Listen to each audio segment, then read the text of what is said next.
آج 5 مئی 2026 ہے اور منگل کا دن ہے۔ آج ایک انتہائی اہم موضوع آپ کی خدمت میں پیش کر رہا ہوں۔ آپ سب جانتے ہیں کہ MQM کے ایک رہنما، سابق رکن قومی اسمبلی، نوجوان فرزند پاکستان شہید سید علی رضا آبدی، جو پاکستان میں منصفانہ نظام کے قیام، محروم اور محکوم عوام کے حقوق کے لیے بیرون ملک چھوڑ کر وہ آئے پاکستان، اور انہوں نے بانی وقائے جناب الطاف حسین کی قیادت میں MQM کے پلیٹ فارم سے عملی جدوجہد کا آغاز کیا،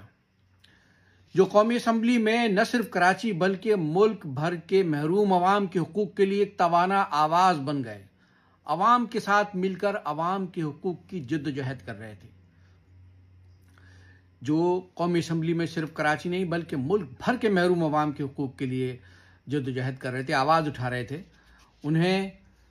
سچائی کے راستے پر چلنے اور اپنا سودا نہ کرنے کی پاداش میں 25 دسمبر 2018 کو کراچی کے علاقے ڈیفینس میں ان کے گھر کے دروازے پر مسلح دہشت گردوں نے فائرنگ کر کے شہید کر دیا۔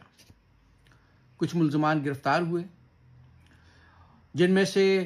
4 دہشت گردوں کو انسداد دہشت گردی کی عدالت نے 29 اپریل 2024 کو قتل اور دہشت گردی کے دفعات کے تحت عمر قید کی سزا سنائی۔ 4 قاتلوں کو مفرور قرار دیا گیا، جن کے بارے میں عدالت کا کہنا تھا کہ یہ مرکزی ملزمان ہیں۔ لیکن کیا ہوتا ہے؟ آج صرف 2 سال کے بعد، مورخہ 5 مئی 2026، ان 4 قاتلوں کو جو سزا میں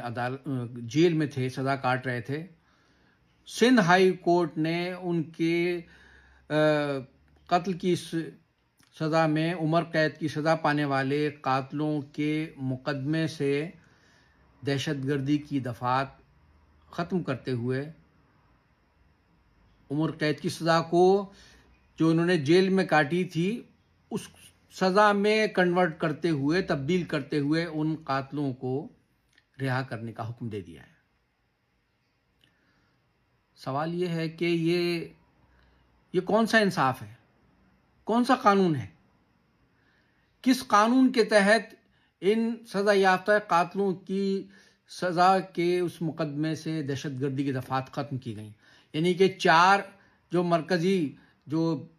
دہشت گرد تھے، ملزمان تھے، ان کو تو پہلے ہی آپ نے گرفتار نہیں کیا، اور جو 4 گرفتار کیے گئے تھے، جن کو سزا دی گئی تھی،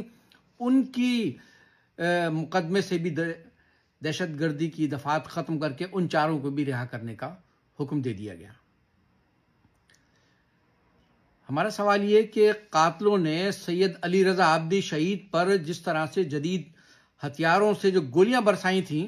جس طرح انہیں سفاکی سے شہید کیا تھا، کیا وہ عمل دہشت گردی نہیں تھا؟ تو پھر کیوں ان کے مقدمے سے دہشت گردی کی دفعات ختم کر کے ان کو رہا کرنے کا حکم دیا ہے سندھ ہائی کورٹ نے آج؟ شہید سید علی رضا آبدی کے والد سید اخلاق حسین آبدی، جو خود بھی سابق رکن قومی اسمبلی تھے، جنہوں نے بڑی خدمت کی عوام کی، پاکستان کی، وہ اپنی بیماری کے باوجود اپنے بیٹے کو انصاف دلانے کے لیے آخر سانس تک، آخر وقت تک لڑتے رہے، انصاف کے لیے ہر جگہ دروازے کھٹکھٹاتے رہے، وہ عدالت کو مسلسل بتاتے رہے کہ بھئی قاتل کون ہیں، ان کی ریکی کرنے والوں کا کھرا کہاں جا کر ملتا ہے، قاتلوں کا کھرا کہاں جا کر ملتا ہے، لیکن ان کی نہ سنی گئی۔ 5 سال تک انہیں عدالتوں کے چکر لگوائے گئے، اور کیس کے فیصلے، جب اپریل 2024 کو جو فیصلہ کیا گیا ہے، کیس کے فیصلے سے چند روز قبل جو انسداد دہشت گردی کی عدالت جس میں مقدمہ چل رہا تھا اس کو تبدیل کیا جاتا ہے، نئی کورٹ میں کیس کو ٹرانسفر کیا جاتا ہے، اور پھر 29 اپریل 2024 کو پسند کی عدالت میں پسند کے جج سے ایک کمزور فیصلہ کرایا جاتا ہے، اور آج سندھ ہائی کورٹ سے پسند کے جج کا فیصلہ کراتے ہوئے قتل میں ملوث 4 قاتلوں کے خلاف وہ جو دہشت گردی کی دفعہ تھی وہ ختم کر دی گئی، اور اس طرح ان 4 سزا یافتہ قاتلوں کو بھی 2 سال میں ہی رہا کرنے کا حکم دے دیا گیا۔ کیا اسے انصاف قرار دیا جا سکتا ہے؟ یہ انصاف نہیں، یہ انصاف کا قتل ہے۔ یہ شہید سید علی رضا عابدی کا ایک بار پھر قتل کیا گیا ہے۔ بہت افسوس کی بات ہے، ہم اس کی شدید مذمت کرتے ہیں اس فیصلے کی۔ یہ کھلا انصاف کا قتل ہے۔ ہم انسانی حقوق کی تنظیموں سے بھی اور تمام لوگوں سے یہ اپیل کرتے ہیں کہ وہ انصاف کے اس کھلے قتل کے خلاف آواز احتجاج بلند کریں اور شہید سید علی رضا عابدی کو انصاف دلانے کے لیے اپنے اپنے بساط کے مطابق ضرور آواز بلند کریں۔ خدا پاکستان میں انصاف کا نظام قائم کرے اور منصفوں کی کرسی پر بیٹھنے والوں کو اس کرسی کے مطابق انصاف کے تحت فیصلے کرنے کی توفیق عطا فرمائے۔ آمین۔ خدا حافظ۔